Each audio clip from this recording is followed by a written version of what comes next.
IPL जरूर खत्म हो गया है, लेकिन आईपीएल की जो फ्रेंचाइजीज है वो जो है थ्रू आउट द ईयर बहुत से डिफरेंट वर्क करती रहती है, और वो 24/7 जो है डिफरेंट स्काउट्स पे अपना काम करती है, डिफरेंट प्लेयर्स पे अपना काम करती है।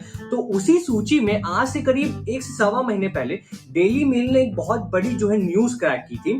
तो उस न्यूज में एक्चुअली था क्या, किस तरीके का प्रपोजल जो है मुंबई इंडियंस ने ईसीबी के सामने रखा था, आज हम उसके बारे में बात करने वाले हैं और देखेंगे कि किस तरीके से जो है ये डील जो है एक रिवॉल्यूशनरी डील हो सकती है। तो चलिए जल्दी से इसके बारे में चर्चा करते हैं। तो आज से कुछ 1.25 महीने पहले, जैसे मैंने बताया, डेली मेल का ये रिपोर्ट था जिसमें बताया गया कि मुंबई इंडियंस ने, या बोलिए मुंबई जो फ्रेंचाइज है, एमआई फ्रेंचाइज, मुंबई इंडियंस ने एमआई फ्रेंचाइज, इन्होंने ईसीबी के सामने एक ऑफर रखा था। अब क्या था ये ऑफर? उस ऑफर में बेसिकली ये लिखा था कि ये ऑफर साइन करते ही आपका जो ये प्लेयर है जोफ्रा आर्चर, वो आपके सेंट्रल कॉन्ट्रैक्ट से जो है निकल जाएगा। इसका क्या मतलब होता है? बेसिकली हर एक प्लेयर जो होता है वो अपने क्रिकेट बोर्ड, जैसे इंडियन अगर इंडिया है तो वो अपने बीसीसीआई जो है उनसे रिलेटेड है, यानी उनसे कॉन्ट्रैक्ट में पूरी तरीके से बंधी हुई है। सिमिलरली जोफ्रा आर्चर ईसीबी यानी इंग्लैंड क्रिकेट ये जो बोर्ड है उनको एक ऑफर कॉन्ट्रैक्ट दिया है, जिसके हिसाब से वो पूरे साल का उनको वेजेस जो है ईसीबी प्रोवाइड करती है। इसका ये मतलब होता है कि अगर वो डील मतलब बेसिकली साइंड है, अगर ईसीबी ने जो कॉन्ट्रैक्ट भेजा है जोफ्रा आर्चर को, अगर वो साइंड है, तो वो उनके अनुमति के बिना कहीं और पे जाके नहीं खेल सकते हैं। तो इस डील में क्या लिखा हुआ था? इस डील में बेसिकली ये था कि मुंबई इंडियंस जो है जोफ्रा आर्चर को परमानेंटली, जी हाँ, परमानेंटली साइन करना चाहती है एज हिज प्लेयर। इसका ये मतलब हुआ कि अगर वो डील साइन कर लेते हैं जोफ्रा आर्चर, तो फिर वो मुंबई फ्रेंचाइज के परमिशन के बिना कभी भी इंग्लैंड के लिए नहीं खेल पाएंगे। जी हाँ, ये पूरी तरीके से जो पासा है वो एमआई फ्रेंचाइज जो है यहाँ पे पलटना चाहती है। एक बार फिर से बताना चाहूंगा कि मुंबई अगर ये साइन करवा लेती है डील, जिसमें कुछ 10 करोड़, जी हाँ 10 करोड़ का ऑफर दिया जा रहा है इस समय जोफ्रा आर्चर को, तो ये डील अगर साइन कर लेते हैं जोफ्रा आर्चर, तो फिर वो मुंबई फ्रेंचाइज के परमिशन के बिना कभी भी ईसीबी को या इंग्लैंड को जो है रिप्रेजेंट नहीं कर पाएंगे।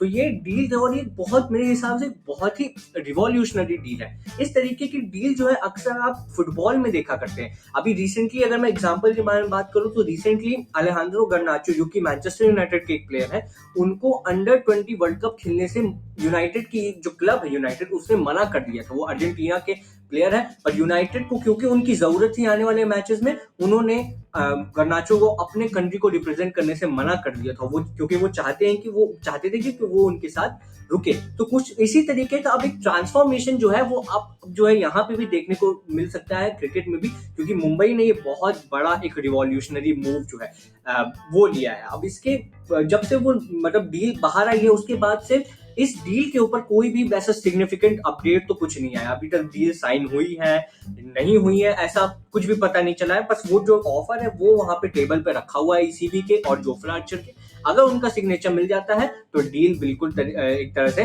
डन हो जाएगी। अब मुंबई जो है उसी का वेट कर रही कि ऐसा हो पाएगा कि नहीं। अब अगर हम बात करें कि किस तरीके से ये डील बहुत कॉम्प्लेक्स हो सकती है, तो मान लीजिए कि अगर जोफ्रा आर्चर इस समय राजस्थान रॉयल्स के प्लेयर होते, तो क्या राजस्थान रॉयल्स भी उनको इस तरीके से एक्वायर कर सकती है कि वो ईसीबी के लिए या इंग्लैंड के लिए खेलने से उनको मना कर दे?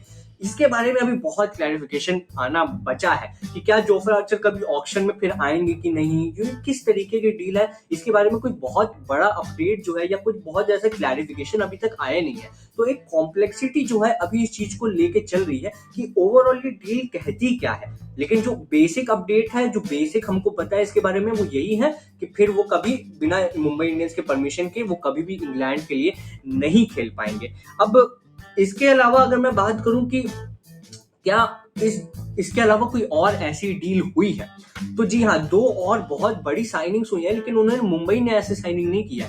वो किया है केकेआर के फ्रेंचाइज ने।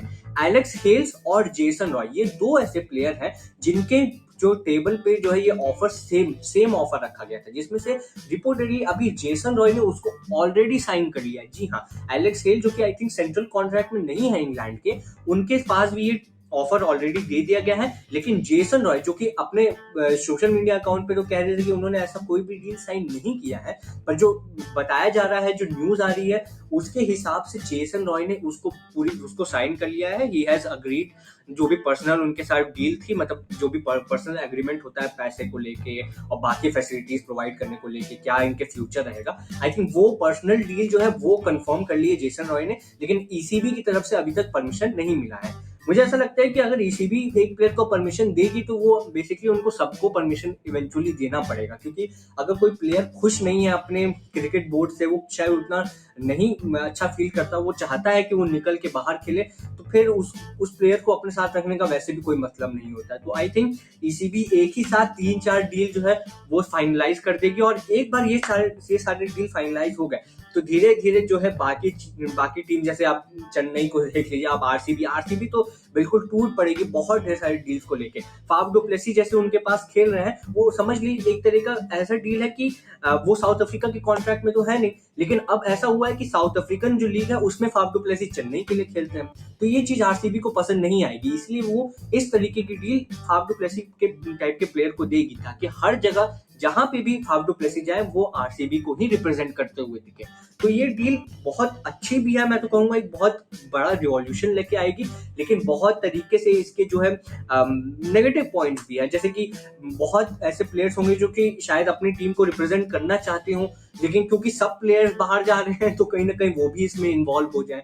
बहुत ऐसे फैंस भी हैं जो कि शायद चाहते हैं कि हमारे प्लेयर्स हमारी कंट्री को ही रिप्रेजेंट करें, तो उनके जो माइंडसेट है, उनके जो फेवर है, उसके अगेंस्ट भी बहुत प्लेयर जाते हुए दिख सकते हैं। तो थोड़ा हार्मनी जरूर क्रिकेट का खराब हो जाएगा इससे, लेकिन I think this is the next move for cricket को अगर और बड़ा बनना है, कहीं फुटबॉल के लेवल पे कभी अपने आप को देखना चाहता है ये क्रिकेट जो है ये, तो उसको इस तरीके के स्टेप लेने ही पड़ेंगे, और आई थिंक ये एक step in the right direction होगा। ये मेरा ओपिनियन है, आपका डिफरेंट ओपिनियन बिल्कुल हो सकता है, बट या it is what it is. अगर मैं बात करूं कि मुंबई अगर आज को जोफ्रा आर्चर को ऐसा डील ऑफर कर रही है, तो कौन ऐसे प्लेयर्स होंगे जो कि और इनके साथ जो है आ सकते हैं। अब मुझे ये लगता है कि हमको ऐसे प्लेयर्स को बेसिकली टारगेट करना चाहिए जो कि बहुत अभी जो है उनका प्राइम हिट नहीं हुआ। अगर आप जोफ्रा आर्चर की बात करें तो आई वो सरप्राइज कि मुंबई इंडियंस जोफ्रा आर्चर को ऐसा डील दे रही है, क्योंकि जोफ्रा आर्चर ऑलरेडी बहुत ज्यादा इंजरी प्रोन थे। जब वो आए थे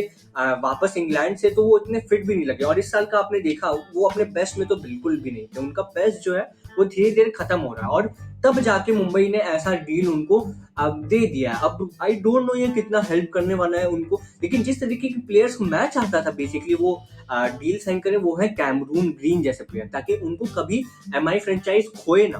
कैमरून ग्रीन का जो प्राइम है उनके सामने है, उनके अहेड है, और जब वो प्लेयर प्राइम में रहेगा वो बहुत बहुत गजब करने वाला है। हालांकि आप इस चीज में ये कह सकते हो कि शायद कैमरून ग्रीन आना ना चाहे, क्योंकि ऑस्ट्रेलिया के साथ उन्होंने भी कुछ ऐसा उखाड़ा नहीं है। अगर वर्ल्ड चैंपियनशिप की बात करें तो हाँ उन्होंने वो जीत लिया, लेकिन ओडीआई T20 वर्ल्ड कप बहुत ऐसी चीजें हैं जो कि अभी उनके सामने पड़ी है, और अभी तक वो उन्होंने जीता नहीं है। मे बी एक बार वो चीज जीत जाए तब वो एक ऐसी डील को साइन करने को मे भी तैयार हो, मे भी ऐसी डील साइन करने को देखें, पर अभी के टाइम पे आई डोंट थिंक वो ऐसा डील जो है साइन करने वाले हैं। लेकिन हाँ इस टाइप के प्लेयर हैं जो मैं चाहता हूं कि ऐसा डील साइन करें। एक प्लेयर और ऐसा है जो कि ये डील साइन कर सकता है, और उसका नाम है ट्रेंट बोल्ट। जी हाँ, ट्रेंट बोल्ट को न्यूजीलैंड की तरफ से कोई कॉन्ट्रैक्ट नहीं दिया गया। इस साल वो न्यूजीलैंड के साथ कॉन्ट्रैक्ट में नहीं है, वो फ्री एजेंट है, लेकिन वो न्यूजीलैंड को फिर भी रिप्रेजेंट करेंगे वर्ल्ड कप में, लेकिन वो किसी तरीके की कॉन्ट्रैक्ट से बांधित नहीं है। तो उनको जो है कई फ्रेंचाइजेस ऑफर कर सकती है, मुंबई उनमें से एक हो सकती है। राजस्थान की टीम में वो ऑलरेडी खेलते हैं तो राजस्थान उनको ऑफर कर सकती है। हमने देखा केकेआर जो है वो कोशिश कर रही है ऐसे प्लेयर्स को लेना, तो केकेआर भी ऑफर कर सकती है। लेकिन इस टाइप के प्लेयर को आई थिंक मुंबई को ज्यादा टारगेट करना चाहिए, जो कि उनकी वीकनेस को यानी बॉलिंग अटैक उनको और अच्छा करे। और जोफ्रा आर्चर बॉलिंग अटैक जरूर अच्छा करेंगे, लेकिन मुझे ऐसा लगता है कि वो अपना प्राइम कहीं ना कहीं खो चुके हैं, तो थोड़ा सा ऊपर नीचे है। लेकिन देखते हैं, मुंबई के मैनेजमेंट ऐसा रही है जिनके डिसीजंस हमेशा सही साबित होते हैं। वो जो भी डिसीजन लेते हैं वो अक्सर राइट होते हैं। तो कुछ ना कुछ तो जोफ्रा आर्चर में मुंबई ने देखा होगा जो कि उनको काफी पसंद आया होगा, मे बी इसलिए उनको ये डील ऑफर की गई। लेकिन आप बताइए आपको कैसा लगा ये जो डील ऑफर किया, और आगे आने वाले टाइम में कौन कौन से ऐसे प्लेयर हैं जो कि इस तरीके के कॉन्ट्रैक्ट में जो है बन जाएंगे, उनको ऐसा कॉन्ट्रैक्ट मिलने वाला है। मैं मिलता हूँ आपसे अगली वीडियो में, तब तक के लिए बाय।